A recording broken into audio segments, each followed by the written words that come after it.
This podcast is about you. Are you ready? Take a moment and ask yourself, do I know the truth, and do I even care? Well, if you care at all, we have something for you. Stick around. We're a podcast that does not ignore the truth about life, people, or God. Larry Kutzler has been a pastor, a Bible commentator, a radio and podcast producer, and now is your host. This is a podcast you won't forget. You know, I remember walking into the bathroom, flipping the light on, and there's the reflection in the mirror of my own face going, hey man, it starts with you. You know, because I got to a point where I was a bit angry, I was bitter, I was confused, you know, angry with everybody but myself, angry that, you know, all of my efforts and grinding weren't giving me the result that I thought I deserved. And I was bitter, and bitterness was creeping in where it sounded very victim. My language was really full of victim type of statements. And I was, you know, confused. And so then I thought, okay, what I got to do different? Well, it was at that point in time that I made a decision. I'm going to get around people that know a lot more than I know. I'm going to read every book I can on how to be a better business person, how to be a better human being, how to be better at delivering great customer experiences. And I started to do those things and conform to what I was consuming. Because I truly believe that the professor will arrive when the student is ready.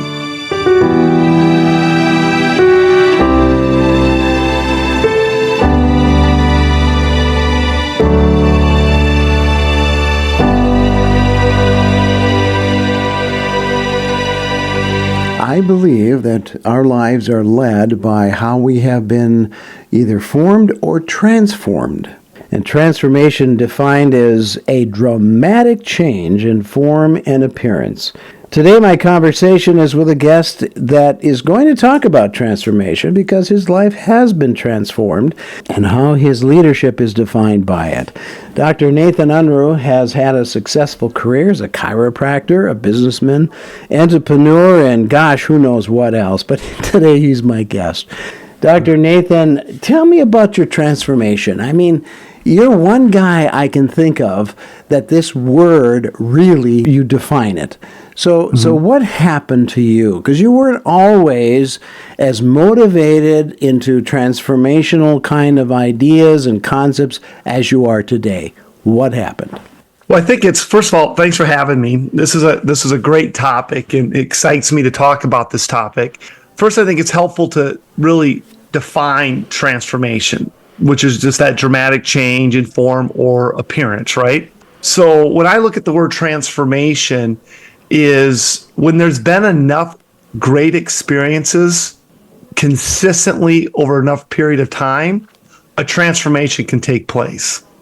And it's putting those great experiences that might show up in the books we read, the people we're around, that over time we start to conform to what we consume. So for me in my life, running a small business, and I got to a point where I was becoming really good at what I thought I needed to be good at, and that was to become very competent at my trade. But as I continued to get better and get more knowledge and become better at my trade, I wasn't seeing better results. I'll never forget the night that I was tossing and turning in my bed, and you know, the little red numbers on my alarm clock would go from 12:30 to 1 o'clock to 1:30 to 2 o'clock in the morning. I think we've all experienced that type of sleepless night, and I'm stirring, trying not to wake my wife. And I just remember saying to myself, man, you got to do something different. You can't keep living this way.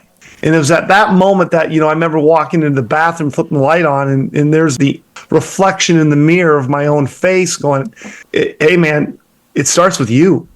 You know, because I got to a point where I was a bit angry, I was bitter, I was confused, you know, angry with everybody but myself, angry that, you know, all of my efforts and grinding weren't giving me the result that I thought I deserved.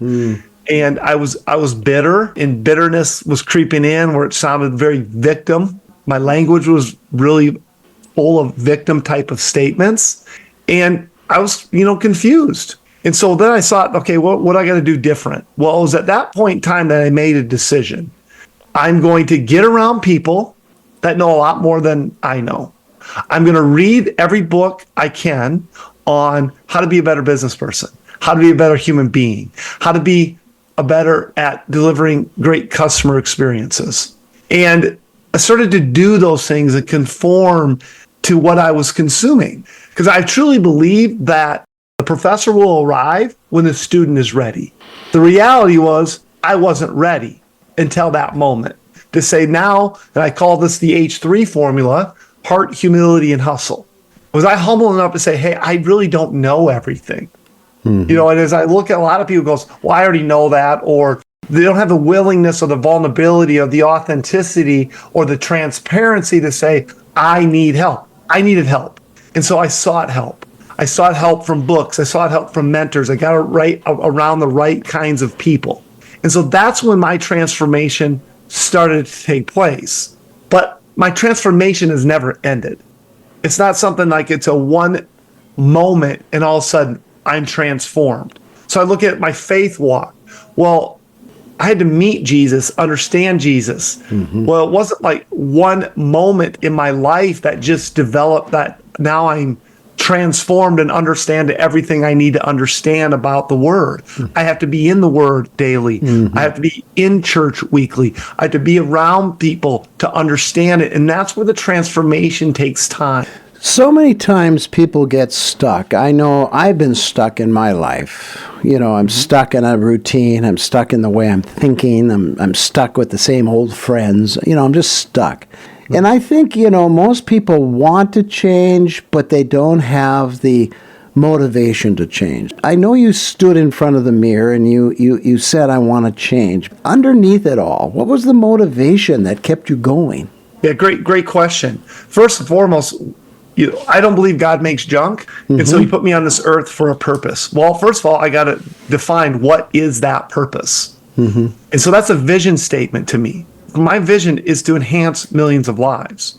So that became my why statement and continues to be my why statement. So that motivates me. The word motivate means to move. Well, what's going to move you? I love what Zig Ziglar used to say. Motivation's much like taking a bath. You got to do it every day, right? And what, again, are you putting in your head? Because I always ask the question, who motivates the motivator? Right? So really, it's a personal accountability, taking extreme ownership of what are you put on this earth to do, whether it's an educator, falling in love with the next generation and teaching kids, whether you're a pastor and you are wanting to bring people to Jesus and see that transformation. All entrepreneurship, people go, oh, that's a big word these days, entrepreneurship. Everyone wants to be an entrepreneur. Well, all entrepreneurship means is, what is a problem that you want to solve? So if you're a pastor, you're bringing people to Jesus. If you're an educator, you're educating the youth for the next generation. If you're a business person, what is your products and service doing to help solve a problem within that marketplace? So once you connect to that why, which is what I connected to my why, it's very easy for me to get up Monday morning and versus say, good God, it's Monday, or thank God it's Monday. It's a different perspective. Sometimes I think that there's so many things out there. You read a lot. You had a group of mentors you sought to help you formulate ideas and concepts, and you read books like No One Else I Know. But how do you know that information is trustworthy for a good transformation to take place? Because sometimes you can build on the wrong foundation, right? You can read a book, you can read a health book, and they can tell you how to do this or do that. But how do you proceed with knowing what is good to put into yourself rather than just experimentation? Yeah, it's a great question. And if I had a great answer for you, I'd give it to you. But I can give you my perspective on it, is that I think good development systems always have four components. And you're speaking to content. number one is you have to have great content. Well, what makes great content? Well, it's got quantifiable results. So quantifiable results within an industry, within another human being. So there's results that are evident. Then the next component of a good development system is you have to do it with repetition. Tony Robbins says it best: repetition is the mother of skill. When you bring up the word stuck, well, how do you get unstuck? How about you get stuck in consistently doing the right things over and over again? Well, that's a good point. Yeah, right. Exactly. And so whether it be our health, if I go to the gym once a month, I'm just not going to get the results I want. Mm-hmm. If I go to the gym and say, I'm going to work out for 12 hours in one day, it doesn't work that way. Mm-hmm. How we manage our money, you got to get consistent with it. Make success boring. Do enough of the right things with enough of repetition over a long enough period of time, and it's amazing what happens. And the third component of a good development system is practice and role play. That's where you got to be around like-minded individuals to help practice and role play the different scenarios, whether it be in your business, within your life, parenting. How do we practice and role play? How do we do this thing called life together with people who have another perspective, who can tell you what you need to hear, not just what you want to hear? With that comes some critical thinking, right?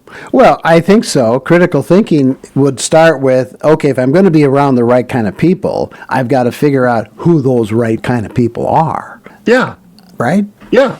Well, and I look at it in different areas of my life you know people in your life that have been phenomenal with their finances. Okay, I want to be around people like that. Mm-hmm. But maybe those people that are phenomenal with their finances haven't been so great spiritually. Well, who's some people that I would value that I could be around to help nurture my walk in my faith? How about my physical health, right? You're not going to ask the guy who's 100 pounds overweight for guidance on how to stay healthy. So if you look at the different areas of your life, I like to call my board of advisors. Some of them don't even know they're on my board of advisors, but they're on my board of advisors, right? And I'm a strong believer in coaching. I've never not had a coach in my life. I'm always looking and that coach can show up in different forms. It might be my therapist that I see on a regular basis. I don't even know sometimes what I'm going to talk to him about, but we start talking about family dynamics. We talk about my business. We're talking about anxiety or worry. And, there's coaches, and I think coaching is important that we have those mentors around us. Right, but that's a mental change, though. I mean, when you start talking about, like, say, for example, a therapist, or, so many people are so closed-minded. You're not going to get beyond what you see. And that's what we need to do. We need to go beyond what we see with the kind of people that can help us develop. But most of us don't want to do that. There's ego, there's sensitivity. I'm not going to open myself up to you. Yet you're telling us that your mentors, the people you're around, you're opening up all the time. How do you get to that point? Well, I think there's something we call the AWA formula: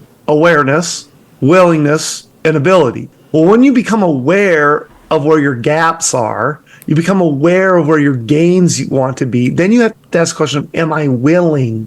Am I willing to do something about it? And that's where the transformation takes place, when you are willing to be vulnerable, when you're willing to be authentic and transparent. Mm-hmm. Because if you're not willing to deal with the uncomfortable, the transformation can't change. If I'm not willing to go to the gym and do sets that actually kind of hurt past that point of comfort, I'm not going to see a transformation in my body. That goes for all aspects of our life. So I'm a firm believer in you got to get uncomfortable, and you got to get comfortable with the uncomfortable. And once I get comfortable with the uncomfortable and get better at handling hard. So many times we don't, this idea of change. I love this. I work with a lot of businesses in strategic planning, which is a fancy word for change management. But if you called it change management, nobody would want to do it. Mm-hmm. Yeah, that's true. Right? So change is really, if you focus on results, you'll never change. You focus on change, you'll get results. And you just got to get comfortable with the uncomfortable, and you got to get better at handling hard. And here's the thing, or don't. Mm-hmm. Or don't. If you're happy with where you're at, no problem. But those people, mostly when I talk to them, they see more potential in themselves. Mm-hmm. They're not getting the result they want in their life. And therefore, if that's the case, you have to fall in love with being a change agent. You know, Jesus talked about 4 kinds of soils, which I've always liked to go back to because it talks about transformation, and you're never going to get transformation from 3 of the 4, right? You got the rocky soil, which is, you have no depth of personality or character. You've got the weeds, that's the entanglement of things in the world that kind of draw you into all different sorts of directions. Then you have the hard path, which means that you're kind of neutral on everything. And then there's the good soil. So, use that analogy a little bit for us in terms of how do we get this transformation started that those 3, at least, are not going to encumber us. Yeah, I think it's a great story. And you can look at that story, and I've heard it preached a lot of different ways. And if you just take a step back and reflect on that for a moment, let's take the word soil and put mindset in there. Okay. So if the soil of mindset is the hard soil, is like, that's ego, right? I've already got it all figured out, right? It's me, I, right? If you look at the mindset of the weeds and the entanglement, well, that's because we're putting garbage in that's entangling the things that are keeping us from seeing a true transformation in our lives, right? So when you look at the different soils, and I think the most important soil is that soil that says, I have an open mindset. It's a growth mindset. It's I surrender these things to you, Lord. What do you want to see through me and done through me for you? That's the transformation that can take place in our minds. Once it takes place in our minds, we can start living out the actions and knowing that the path is narrow, right? It's not easy. That's right. So this idea that it's easy, I love what Steve Jobs says, if you're looking for easy, sell ice cream, right? And I think it's a great concept of nothing worth doing is easy. It's hard. So in your transformation journey, obviously you have come a long way. You've learned to manage the hard things. You've changed concepts. You've had a lot of people feeding into your life. Do you find now as you age that transformation has taken on a different meaning or a different purpose? Does it change in time? Does it remain consistent? Or is it always evolving? I feel it's always evolving. And I like how you said, as you're aging. Thanks a lot. Yeah, well, we all get there, but go ahead. Yeah. Every decade of life I've found is another perspective. And my encouragement, especially to the youth, the 20-somethings, the 30-somethings, and, the sooner you can learn these concepts and to start to do the work early on in life and get the right habits and the right ways of thinking makes such a difference for later on in life. But it's never too late to change. And my perspective now that I'm in my 50s has given me a different perspective of what's most important in life. And also, there's some of the old wish I would have done things different. Well, stop wishing and start doing, no matter where you're at. And it's a process, and the thing is, it's enjoy the process. So there's a word that I like to talk about, and the word's affluence. Now, when I first bring the word affluence up to a lot of people, they think money right away, and it's not about money. Is money a component? Well, sure it is. But affluence is defined, our definition is a flowing towards an abundant supply of options to live the life you desire. So key words, flowing towards an abundant supply of options. Well, those options might be your family name, your reputation, the experiences you have, the relationships in your life. Yes, your wealth, your health, your kids' education. All of those things are options that get developed by a flowing towards, which means I've got to consume the right things, be around the right people, be willing to get comfortable with the uncomfortable, because then that gives me the abundant supply of options that I desire. It won't happen on its own. Well, Nathan, it's been a joy talking with you today. I mean, you've given us some great ideas, some concepts, some challenges, really. And where can people go to learn more? I mean, I'm not asking to give us a 1, 2, 3 formula, but there's got to be somewhere we can begin to change that ideas in our head and start thinking about that affluence as you defined it. So what would you suggest to where do we start? First, it's take time to think. Okay. Sit down and think. We have a tendency to wake up, check our inbox, and off we go into the whirlwind of life. Really take an assessment, a personal assessment. I wrote a book called Digit. You can get Digit on Amazon. Go out there and read that. You can read it in less than an hour. And that's a tool that I use for every 90 days for myself and for my clients to assess yourself every 90 days. And what it really does is that you assess yourself on a scale of 10. So you can do it just coming off of this discussion right now. Where would I assess myself on a scale of 10, my spiritual life? Where would I assess myself mentally, my mental mindset? Where do I assess my family, my social, my career, my financial, and my physical? So you look at those 7 areas, you assess yourself like 10, I'm killing it right now. My family life's awesome. My spiritual walk with the Lord is fantastic. Or 0, it's horrible. Be honest with yourself. Don't lie to yourself. Take a personal inventory there. Then, like for instance, I'm looking at my number right now because it's a new quarter. I do this every quarter. My number today is 59 out of 70. Well, sometimes it's lower, sometimes it's higher. And when I look at my numbers there in those different areas of life, where have I not done so well? Where do I need to gear it up? So I make new commitments for a new 90 days. Maybe my family life is not as good as it should be. So what am I going to do? Maybe I got to go date my wife, spend time with my kids. I have to, whatever those activities, what are my commitments I will do? Because people will talk about balance. Balance is a fallacy. There's no such thing as a balanced life. People go, oh, I disagree.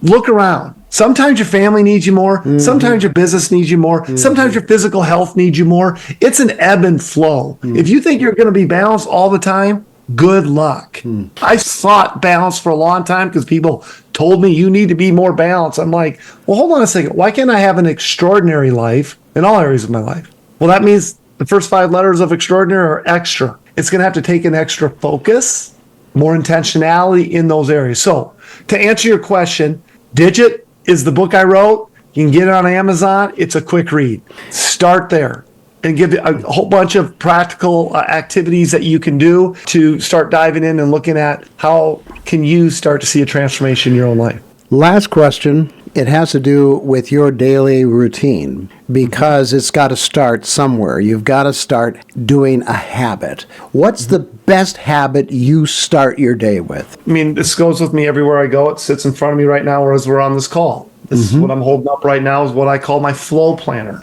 This is the flow planner that why we named it flow was from our definition of affluence, a flowing towards. So there's a section of that flow planner every 90 days. I will fill that out. It takes no more than an hour. Those are the commitments I make every 90 days, different areas of my life. But then every single morning, I think mornings are powerful. I didn't get this for a lot of years in my life. Now, if I want to have a successful day, I can't get away from my routine. Make the routine my reward. So every morning I start with my goals and my dreams. I will write down my goals and dreams. I put those together in a word picture and I write those down twice a day. Only 3% of people set goals, only 1% of them write it down, and they're usually by the second week of January. They call it Friday Quitter's Day. People quit on that. Well, if I make the consistency and commitment to write them down twice a day, it's amazing what happens and what transformation takes place. I start every morning with my devotions. I use the YouVersion app a lot. So I listen to the daily scripture there, and then I'm usually going through a plan that I walk through and just making sure that I'm in the Word each day. I write down every morning what I'm grateful for. Because I'm a true believer, God can't bless you with more if you're not already grateful for what you already have. Then I write my 6 to dones. These are 6 things I will do today to done, not just to do, but to done. That if I get those 6 things done today, I had a good day. I write down every single day my wins, because there's always a win. I'm amazed that we have a tendency to only focus on what problems we have, but there's always a win. There's always wins. And when you fall in love with winning, you just keep winning. I do that every single day. I write down my schedule every single day. It takes me no more than about 30 minutes to do all those things. And I consistently do that 7 days a week. And I found that routine done enough over long enough periods of time over the many years that I've been doing this helped create the transformation. Well, Nathan, Dr. Nathan Unruh, you are an inspiration, obviously, and it's taken you a while to get to where you are, but you're there, and you, I hope, are helping those that are listening today to think differently about life and where it's going for them. So if they want to find out more about who you are and what you do and how you do it, where do they go? I think the easiest place to go is just go to my personal website, which is drnathanunruh.com, drnathanunruh.com. You can learn about the Flow Planner, information about the other books that I've written, Digit, you can find there as well. So I'd recommend going there. Thanks a lot. I appreciate it. We'll have you back again. We'll talk more about transformation. Appreciate the time. Thanks for having me. The late David Wilkerson once said that the end of days would bring no distinction between light and darkness. This new hue would be a gray of compromise and tolerance. The gospel of Jesus Christ does not compromise to become gray, but is distinctive in telling the truth. To follow Jesus means your message is narrow, and it stands alone among the ideas found in our world.